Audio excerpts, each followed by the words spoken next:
In 1 John chapter 4, verses 7 through 10. 1 John chapter 4, verses 7 through 10.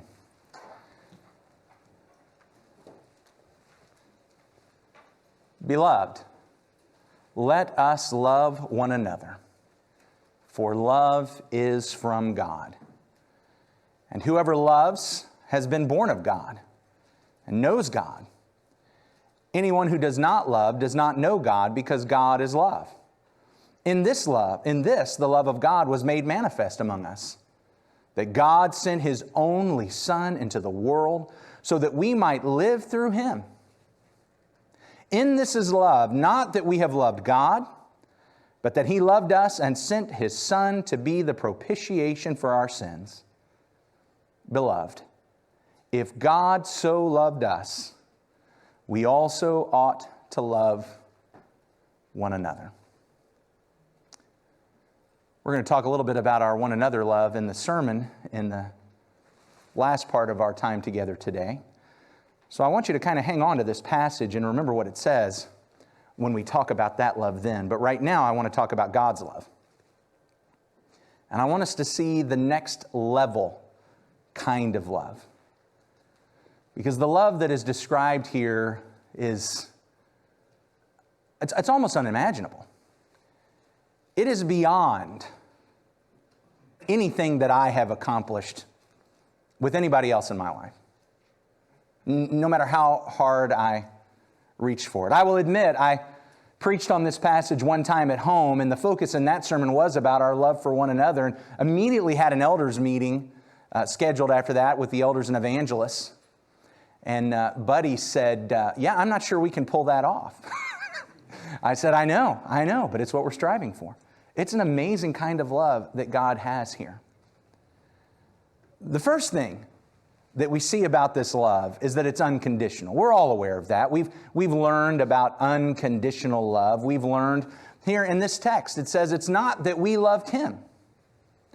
God didn't love us because we started loving Him. He didn't look down and say, let me find all the people that have loved me and have loved me well and have loved me properly and have done what they're supposed to do, and I'll send Jesus to die for them. He didn't do that. He loved first. In fact, our love, any love that we have toward Him, is because of what we've seen of His love. It has been prompted and motivated by the love that we have witnessed from God. It is unconditional. I'm going to read from Romans chapter 5. If you want to turn there too, you can. Otherwise, you can just listen. But this idea of the unconditional love is so demonstrated in Romans chapter 5, beginning at verse 6. In Romans chapter 5 and verse 6, for while we were still weak, at the right time Christ died for the ungodly. For one will scarcely dare for a righteous person, though perhaps for a good person one would dare even to die. But God shows His love for us in that while we were still sinners, Christ died for us.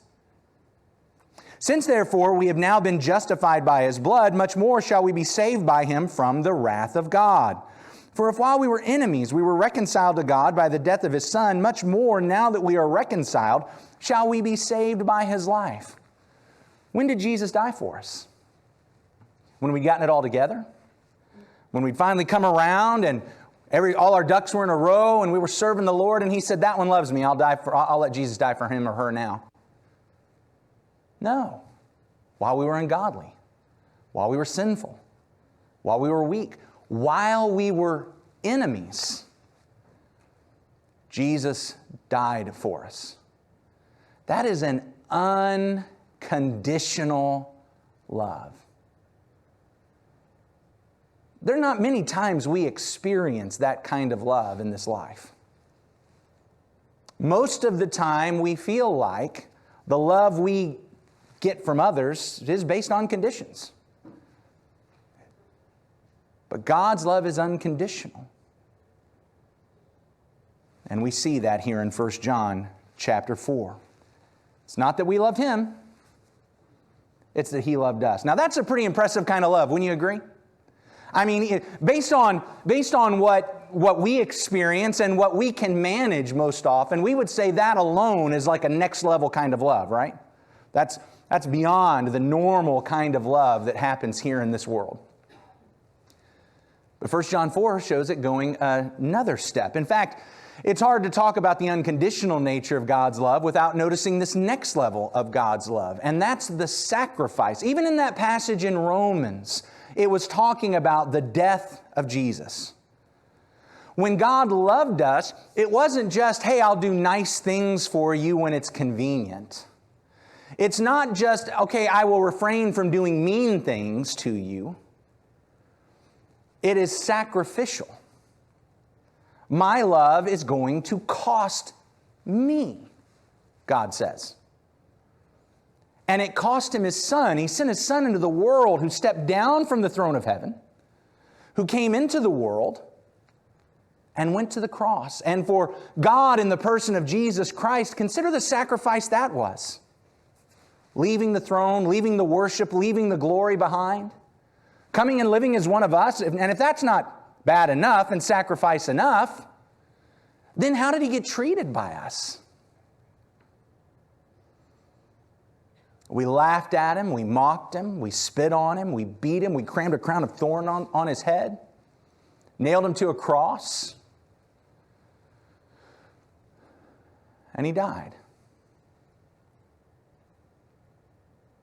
A shameful criminal's death.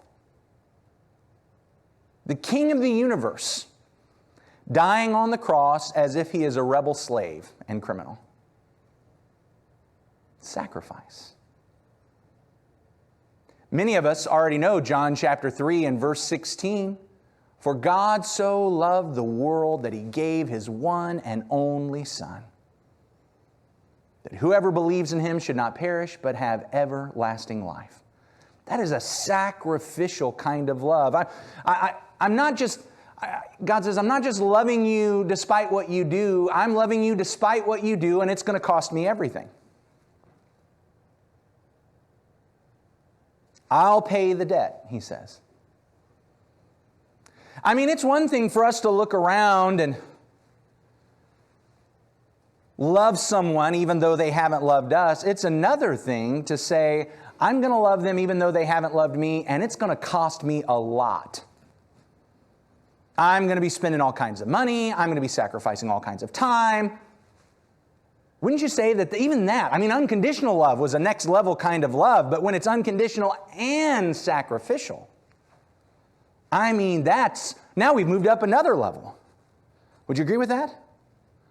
That's the kind of love that He shows here in 1 John chapter 4 and verse 9. In this, the love of God was made manifest among us, that God sent His only Son into the world so that we might live through Him. But it doesn't stop there. You want to see the true level at which God's love has acquired. It's phenomenal. The problem is we miss it because it's defined by a word that we never ever use ever.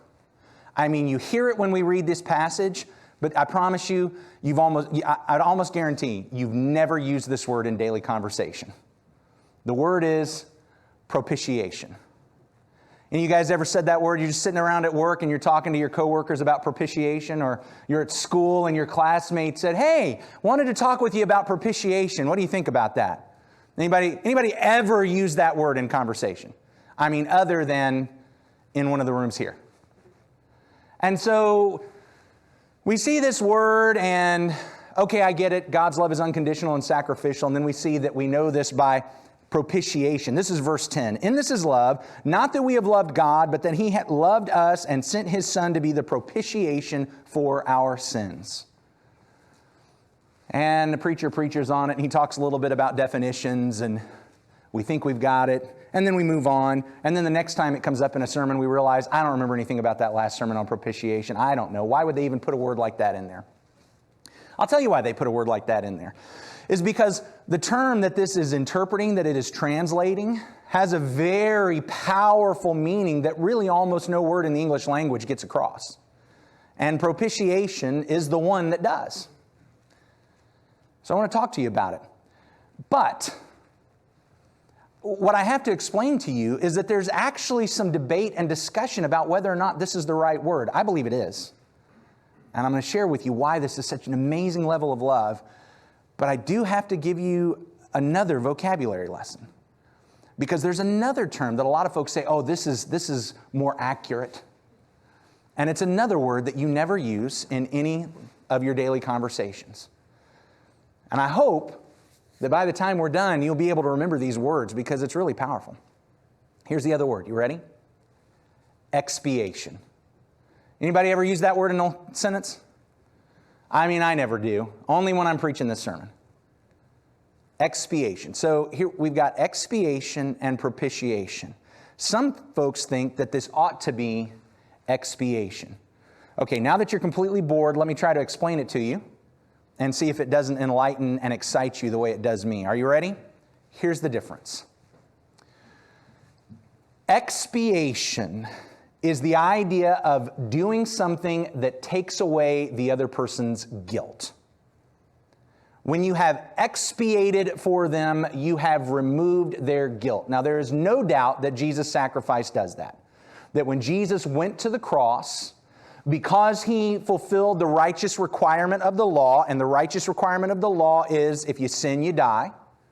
He went to the cross, even though he wasn't a sinner. He fulfilled that righteous requirement on behalf of all of us, and that takes our guilt away. And so when God looks at us, we are now justified.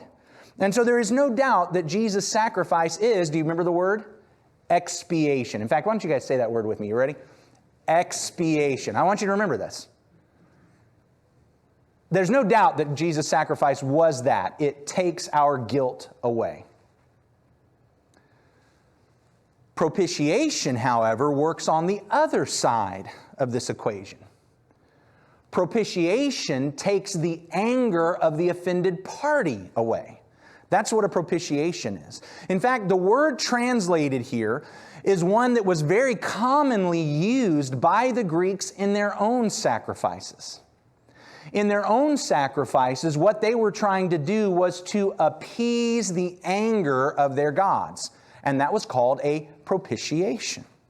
So if you've read any of the Greek tragedies, if you've read the Iliad or the Odyssey, and you've read about these Greeks or these Romans, and they would offer sacrifices to try to, so like Ulysses or Odysseus, depending on which version you're reading, offers sacrifices to Neptune or Poseidon to try to be able to have a good sea voyage because he knows he's upset him.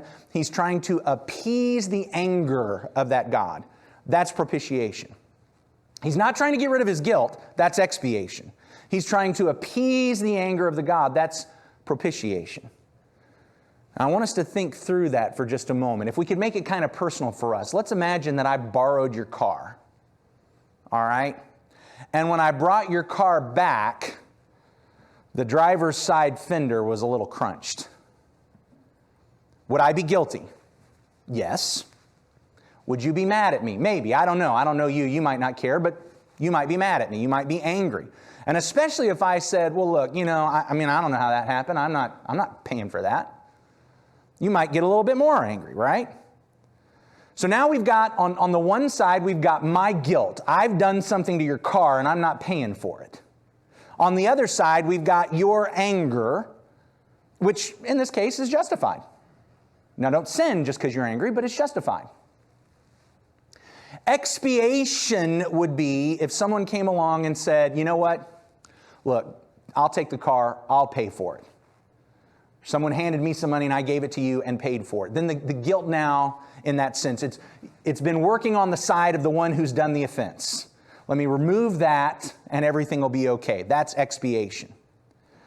Propitiation, on the other hand, may be the idea, let's say, you know, we're out there having a discussion, maybe even an argument about this busted up fender. And while we're having that argument, you didn't notice that your 3-year-old child was running out into the street and a car was barreling down on him. But I did, and I ran out and grabbed him and pulled him back and saved them. And all of a sudden, all of your anger is just gone. And the car doesn't matter. I just saved your 3-year-old child's life. You love me. It's wonderful. I'm still guilty, right? I still banged up your car and I still haven't paid for it, but all of a sudden you're not angry anymore. That's propitiation. It appeased your wrath and your anger. You see the difference there? That's the difference between these two terms. Now, there's no doubt that Jesus' sacrifice takes our guilt away. But what this passage says is that Jesus' sacrifice takes God's anger away. And think about what that means. We read in Romans 5 that He did this while we were enemies. You ever been angry? You ever been mad at somebody? Did you find it easy to love them when you were mad at them? Especially when it's justified anger. When they really have done something wrong, they have sinned against you, they have betrayed you, hurt you, stolen from you, hurt those you loved, and then you turn around and love them? Is that easy? That's propitiation. And for you, see, in my illustration I gave you a minute ago, I was the one that went out and saved the child's life, and so I did something that caused you to lose your anger. But what this is I am angry and I am going to offer the sacrifice that takes my own anger away, and I'm going to cease being angry because of the sacrifice I offered. I mean, it's hard for me to get my mind around this. What is this love that God had for us? It's a love that said, you've done wrong. I have every right to be angry at you. I have every right to cast you into hell. I have every right to drive you away, to punish you, to judge you. I am angry. But I love you so much that I will offer the sacrifice unconditionally that appeases my own anger. Do you understand now why my brother Buddy said, I'm not sure I can pull that off? I mean, I get it, unconditional love, that's a next level kind of love. Sacrificial love, that's an even further next level kind of love. But propitiation, now I don't expect you to use that word this week, but I hope you remember it, because that's the kind of love God has for us. A propitiation love, a love that says, even though you have angered me, I'm going to pay the price. I'm going to offer the sacrifice that appeases my own anger, that takes my anger away. That's how much I love you. And when we participate in the supper of the Lord, we are remembering that's a next level kind of love right there. That's what that is. Jesus went to the cross to take His own anger away. I mean, what He should have done was come into the world and wiped us out. But what He did, despite His anger and His wrath, was come into the world and take our death on Him. That's love. Let's think about that while we participate in the body and the blood of the Lord.